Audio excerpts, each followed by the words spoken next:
Hello guys, আসসালামু আলাইকুম। এ আমার চুন্না কবুতর। তো ডিম দিয়েছে প্রায় 2টা ডিম দিয়েছিল, কিন্তু একটা ডিম নষ্ট হয়ে গেছে। আর আরেকটা ডিম মাশাআল্লাহ বাচ্চা আছে ভিতরে, দেখা যাইতেছে।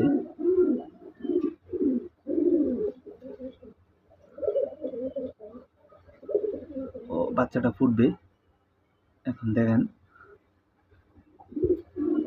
বাচ্চাটা অবশ্যই ফুটবে, কারণ শব্দ হচ্ছে বাচ্চাটা।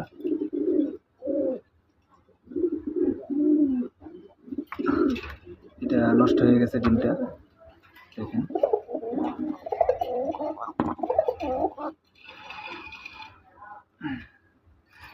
কবুতরগুলো অনেক সুন্দর। তো রাত্রে ডিস্টার্ব করতে চাই না।